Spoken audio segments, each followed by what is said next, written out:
Magandang araw po sa inyong lahat. Nasaan man kayo, magandang umaga, tanghali, gabi. Well, natapos na po ang kauna-unahang linggo ng pagtatangka ng Administrasyong Bangag at ng mga dilawan na apihin si BP Sara. Punahin niyo po ang title ko ay ang pagtatangkang apihin si BP Sara dahil alam naman natin na ating BP Sara hindi po payag na maapi. Lalaban siya sa hanggang huli dahil malinis ang konsyensya. Yung mga naririnig niyong mga chismis-chismis at di umano magre-resign si BP Sara, kalimutan niyo po yan. Wishful thinking yan ng mga kalaban dahil alam nila hindi nila mapapatunayan ang mga paratang laban kay BP Sara at kung mapatunayan man, hindi naman impeachable yung kanilang mga mapapatunayan at hindi mapapatanggal si BP Sara sa kanyang posisyon. Pero ninanais nila talaga sirain si BP Sara dahil nakikita nila na bumababa daw sa survey si BP Sara. Pero itong ginagawa nila ngayon, na ini-impeach siya, pilit siya pinapatanggal sa pwesto matapos na ipakulong ang kanyang ama na si Tatay Digong na pinakamamahal na presidente ng Pilipinas sa kasaysayan natin, tingin ko po yan. Yan ang dahilan para lalo pang mapalapit sa taong bayan si BP Sara. Pero pag-usapan po natin, ano nangyari itong linggong ito at ano ang aasahan pa natin matapos itong linggong ito. Well, itong linggong to, ang pinakaunang tanong ng taong bayan, tama ba na dekorasyon itong Senate President Win Gatchalian at tama ba yung paghahalal kay Chis Escudero bilang presiding officer? Wag po kayo magkakamali, gaya ninyo, hanga ako sa naging pagpapatakbo ni Chis Escudero sa proceedings. Siguro nakita nyo kung bakit hindi kaya gawin yan ni Win Gatchalian o kahit na sinong hindi abogado. Totoo po ang posisyon ng senador, hindi requirement ang pagiging abogado. Pero kung ikaw ay maghahangad biglang maging Senate President, dapat alam mo yung saligang batas. At yung saligang batas nagsasabi, ikaw ang dapat maging presiding officer sa impeachment trial kung ang pinapa-impeach ay ibang opisyales bukod sa presidente. At kung wala kang ganyang kakayahan, wala kang karapatan na maghangad maging Senate President. Kasi di ba, kung gusto mo yung titulo, dapat kaya mo yung responsibilidad. Nakita naman natin na si Win Gatchalian, perfect sa role niya ngayon bilang flower base. At salamat, nagustuhan niyo yung flower base ko na Win Gatchalian. Mahigit 8 million na po ang nakakita niyan at nakagusto. Hindi po pwede na ikay maghahangad na maging Senate President at maging flower base. Pero siyempre, nakarating na sa hukuman, sa kataas-taasang hukuman, ang legalidad ng pagkakatalaga kay Chis Escudero bilang presiding officer. Dalawa po yung issue dyan. Unang-una, legal ba yung pagbabago ng rules of the Senate na inapruban noong June 3 nung walang quorum at sila ay nagsabi na po pwedeng maghalal ng iba pang presiding officer bukod sa Senate President para mag-preside sa impeachment trial ni VP Sara. Ang issue po dito, meron bang quorum nung panahon ng June 3 na 12 lang ang mga senador na pumasok at bumoto para baguhin ang kanilang rules? Siyempre po, ating paninindigan ay malinaw. Ang lengguwahe ng saligang batas ay malinaw. Kinakailangan, majority of all members of each house shall comprise a quorum. At yan po ay 13 sa Senado dahil 24 ang lahat ng miyembro at ang mayorya ay 12 plus 1. At dahil wala ngang 13 na bumoto ng mga panahon na yon, walang bisa yung kanilang pag-amenda sa Senate rules na po pwede na magtalaga ng iba pang presiding officer bukod sa Senate President. Dahil hanga naman tayo lahat sa naging performance so far itong linggo nito kay Chis Escudero, patas siya at alam niyang batas, alam niyang rules of evidence, napakagaling na kanyang mga rulings, unquestionable ang mastery niya ng rules of evidence at ng rules of court at ng rules of the Senate. Dapat siguro ang gawin nila, ihalal na nila si Chis Escudero bilang isang Senate President nang wala ng issue. Dahil habang hindi nila hinahalal si Chis Escudero bilang Senate President, natural meron nakabinbin na issue na tama ba na siya nagpe-preside dyan. Ang pangalawang issue siyempre is, pwede ba na magkaroon nga ng hiwalay na presiding officer? Ang tingin ko hindi po, kasi nga binasa na ni Senator Alan Cayetano at ni Senator Pia Cayetano kung ano yung sinabi ng Constitutional Commissioners na siyang nagbuo nitong 1987 Constitution.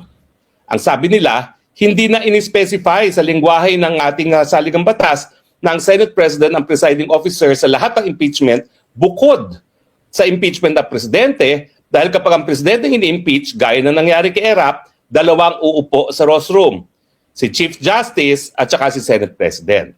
At nangyari na nga po sa atin yan, no? Nung panahon na umupo si Aquilino Pimentel at saka si Chief Justice Davide sa Rosroom nung in-impeach si President Estrada.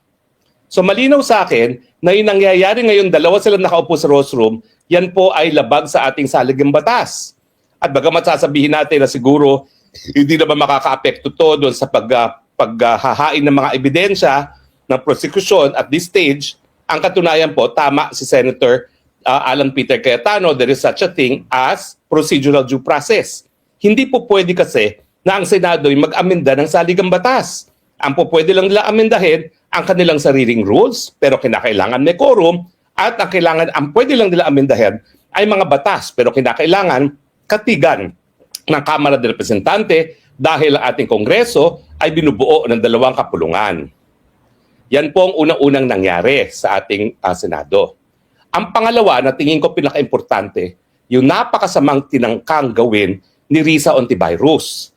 Siya po'y nagtanong dahil wala naman tinutumbok yung mga pagtatanong ng prosecution dito sa abogado na di umano ay senior agent ng NBI tungkol dun sa video ni BP Sara na di umano ay krimen ng grave threat at saka ng incitement to sedition. Mabuti po, unang linggo pa lang, lininaw na ng buong Senado, hindi lang si Alan Peter Cayetano, hindi lang si Pia Cayetano, na yung ginawa ni Risa Hontiveros ay mali. Kinakailangan igalang ang proseso. Ito ay political and legal. Pero hindi po pwede na babaliwalain mo yung legal aspect ng proseso. Hindi po pwede na ito ay isang trial and yet ang gusto mo magtestigo ay ang abogado na ang puro sasabihin na ay conclusion of law. Kinakailangan patunayan ang mga grounds for impeachment sa pamamagitan ng facts. Ano talaga nangyari? At bakit yung mga gawain ng isang impeachable officer gaya ni Inday Sara Duterte ay dapat maging dahilan para siya tanggalin sa pwesto? Hindi po pwede na kwentong kutsero galing sa bibig lang ng abogado. Pero ako, sigurado po ako, hindi inosente yung tanong na yan. Kasi si Hontiveros naman, basa lang ng basa yan. Wala yung sariling pag-iisip. So, yan po tingin ko ay kuntsabahan pa. Dahil kita niyo yung sagot ng abogado, handang-handa siya sumagot sa kanyang lecture kung bakit yung ginawa ni BP Sara ay impeachable. Ang punto po dyan, at mabuti na lang, ang presiding officer na si Chis Escudero, si Alan Peter Cayetano at si Pia Cayetano ay tumayo, yan po ay konklusyon na dapat mga huwes lamang ang magdesisyon. Hindi pa nga po natatanggap ang ebidensya ng prosekusyon. Yung ebidensya ng testimonya ng NBI agent at nung video. At puntahan natin yan yung 3 punto. Ano ba napruebahan nila dito sa testimonya ng senior agent? Ang napruebahan lang po nila ay siya'y senior agent, siya'y empleyado ng NBI, siya'y tinalaga para imbestigahan itong video na di umano ay krimen na grave threat at incitement to sedition. Siya'y nag-imbestiga. Kasama sa kanyang mga ginawa bilang investigador ay nag-download ng video at nag-interview ng 5 tao na naroroon sa press briefing na yon. Pansinin niyo po ha, sinabi ko, hindi pa napapatunayan yung authenticity ng video na yan. Dahil hindi po siya competent, hindi niya kayang i-authenticate yung video na yan. Bakit? Kasi meron po tayong electronic rules of evidence. At sang-ayon po sa electronic rules of evidence, bago matanggap ang video bilang ebidensya, kinakailangan i-authenticate na yan ay tugma sa pangyayari sa tunay na buhay. At anong sabi ng ating rules of evidence? Well, ang pwede lang mag-authenticate na yan, yung nag-record at ako po yun. Ako po ang nag-record niyan, gamit ko po ang StreamYard, pero StreamYard na ginamitan din namin ng Zoom para lahat ng gustong sumama sa press briefing ay makapasok. Ang Zoom po kasi hanggang 1,000 po pwede. Kaya ang ginawa po namin ay ako nag-broadcast through StreamYard, pinalabas ko yan sa aking Facebook at sa YouTube, pero yung mga kasapi sa press briefing ay umakyat po sa pamamagitan ng Zoom. So bukod pa ako sa akin, sino pa po pwede mag-authenticate? Well, pwede po mag-authenticate yung kahit sino na sumapi doon sa press briefing para sabihin na yung video ay talagang accurate na recording ng mga nangyayari nung gabing yon. At bukod pa dyan, nandyan yung Facebook. Now, para naman magamit itong video nito, dapat man lang original ang ginamit nila.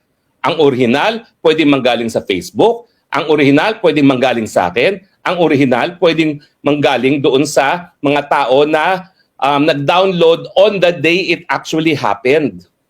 Pero hindi po pwedeng ginawa niya na humanap na lang siya ng nasa Facebook na sa open source at dinownload. Hindi po yan original. Hindi po yan ganyan ang paggamit ng electronic evidence. Kinakailangan yung galing sa akin po o doon sa Facebook ang nanggaling na original o di naman kaya yung mga sumapi dyan sa event na yan. So sa ngayon po, wala pa silang napapatunayan na video. Dahil ang meron lang sila isang video na dinownload niya galing sa open source, linagay sa flash disk. Pero hindi po ibig sabihin na authenticated na yan. Hindi pa po nila na-authenticate yung video na yan. So ang video na yan ay so far kabahagi lamang ng investigasyon niya at lumabas sa investigasyon na yung investigasyon ng di umunong expert ay palpak. Bakit palpak? Di ba sinita siya ng boss niya mismo na dating Judge Santiago, dating NBI agent at sinabi, 7 punto ang kulang. Kasama na yung siyempre, yung mga affidavits na kung sino ang nag-download, kasama na kung sino kung sino yung mga nakakita, kasama na yung TSN, yung transcript ng mga di umanong pinapatunayan ng video, mga simpleng bagay na ganyan. So, anong klaseng investigador ang hindi marunong paano mag-imbestiga ng electronic evidence? At siyempre, hindi talaga siya expert dahil yung 2 weeks training niya ay hindi siya talaga sapat para maging expert. Ang kanyang degree naman ay accounting. Sabi nga ni Maharlika, yung pulboronic video ay talaga inauthenticate ng talaga merong university degree tungkol dito sa mga video-video na yan. At bukod pa dyan, ang importante, hindi naman kinakailangan na expert witness kasi hanggang hindi na-authenticate, hindi dapat tanggapin ng hukuman. At kapag hindi yan na-authenticate, hindi magiging basehan ng kahit anong desisyon ng hukuman. At sa ngayon, dahil hindi pa siya na-authenticate, wala pa silang napapatunayan na video. So kung yung video ang kanilang katunayan dun sa mga salita na binigkas ni VP Sara, wala pa po silang ebidensya dahil hindi pa nila na-authenticate yan. And finally, ano ngayon? Sabihin natin ng mga patunayan nila na sinabi talaga ni VP Sara na kung may pumatay sa akin, may kinausap na ako para patayin din si Marcos Jr., Lisa Araneta at ang kanyang pinsan na si Tambaluslos. Ano ngayon? Sabihin na natin grave threat, krimen, incitement to sedition is krimen. Hindi po yan yung pinakaseryoso yung mga krimen. Dahil nilimita ng ating saligang batas para maging basihan ng impeachment ng pinakamatataas na opisyalis natin. Ano ngayon? Ni walang kulong yung mga ganyang mga krimen na yan. Sabihin natin nangyari. Hindi po yan impeachable. Dahil hindi po yan seryoso or high crimes na karapat-dapat para maging basihan ng pagtatanggal ng pangalawang pinakamataas na opisyalis ng ating bayan. So yan po ang nangyari ngayon. Bokya pa rin ang prosecution bukod sa napatunayan nila na meron nag-imbestiga ng video na yan, pero yung video na yan hindi pa po pwedeng tanggapin dahil hindi pa authenticated. So bali wala. Ano ngayon kung nag-imbestiga siya? Di ba? At kung mapapatunayan man yung linalaman ng video, ano ngayon? Hindi naman yan high crimes, hindi yan seryosong krimen na dahilan para magkaroon ng impeachment. Pero sa nakita natin sa nakalipas na 3 araw, ano ang ating aasahan? Una-una, napakatagal po nito. Sabi ng prosecution, 66 witness. Sabi ng depensa, 30 witness. 3 araw, iisa pa lang. Aabot po ito siguro hanggang third quarter ng 2027. Hindi po yan matatapos overnight. At talagang ang intensyon nila para ilihis ang atensyon ng taong bayan dun sa mga issue na walang kasagutan ng administrasyon gaya ng flood control scam. Napansin nyo, lahat tayo nakatutok ngayon sa impeachment. Wala nang pumapansin sa flood control scam. Baka makalimutan, nakakulong na rin si Senator Marcoleta. Dahil nga, ayaw niyang pumayag na supilin yung investigasyon nang lumabas kung tama ba ang sinasabi ni Zaldico na ang Marcos Jr. ang siyang mastermind ng flood control scam. Lahat ng kabalbalan ng administrasyon, pati na yung bagong budget for 2027 na tatalakayin na soon, mababaon na naman sa limot. Itong 2027 budget, ito ay para sa budget ng 2028 na kukuha ng panggasto sa mga kandidato sa Kongreso at sa Senado. Ibig sabihin, marami na namang kababalaghan dyan. At dahil meron tayong impeachment, malilihis ang ating atensyon. Kaya nga ako, pinapangako ko sa inyo dito sa Spokes Hour, babalikan natin ang issue ng flood control scam at saka mga kababalaghan ng budget dahil hindi po pwedeng malihis ang atensyon natin dyan. Bagamat yan ay ang intensyon nila. Pangalawa, kita nyo kalokohan ng ginawa ng mga dilawan at mga bangag? Kada araw na hearing, 25 million. Aabot siguro, hindi ako nagbibiro, ng at least 500 billion ang gastos para dito sa impeachment ito dahil nga more than 90 ang magiging testigo dyan. At sabihin na natin na bibilis ang proseso at isang araw pa pwede magkaroon ng 2 witness, 180 days pa rin yan. 25 million times 180 days, di ba bilyones din yan? Inaksaya. Imbis na gumawa ng pulisiya para magkaroon ng kasagutan sa problema ng taong bayan na siya talagang trabaho ng mga mambabatas, wala tayong solusyon sa patuloy na pagtaas ng presyo ng bilihin. Wala tayong solusyon sa kakulangan ng trabaho. Wala tayong solusyon sa kababaan ng sweldo. Wala tayong solusyon para sa kagutuman at instead, ginugugol natin ang pondo ng bayan para sirain ang kalaban ng mga Marcoses sa 2028. Magaling ang bagong Pilipinas. Papayag ba kayo? Kaya nga ako, sinasabi ko, tama na, sobra na taong bayan.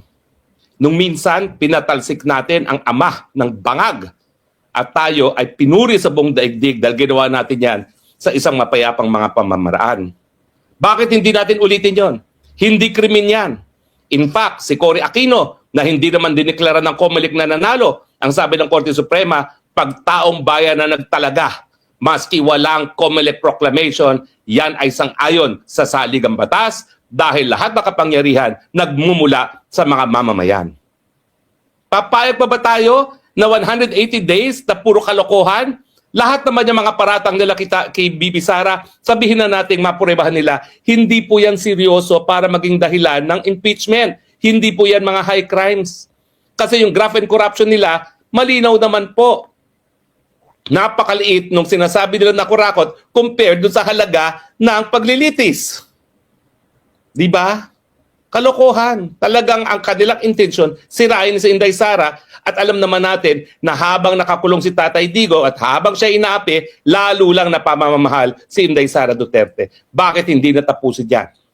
Kung ayaw nilang tapusin ng taong bayan. Mag-period na tayo sa rehimen ng Marcos at dahil alam naman natin na ang Kongreso ngayon ang pugad ng kakurakutan at pugad ng administrasyon ng Marcos, baka kinakailangan baguhin na rin natin ang ating saligang batas. Dahil this time around, kinakailangan mapanagot ang mga Marcoses. Dahil pag hindi, baka maulit na naman ang kasaysayan gaya ng nangyayari ngayon. Nasa inyong bola, nasa inyong beat, mga kababayan. Kayo ang tunay na soberenya sa isang demokrasya. Maraming salamat po sa patuloy niyong pagtangkilik. Ito po ang inyong spokes ng bayan nagsasabi, I love you Philippines. You're the only country that I love. You're the only country that I have. God bless the Philippines and bye for now.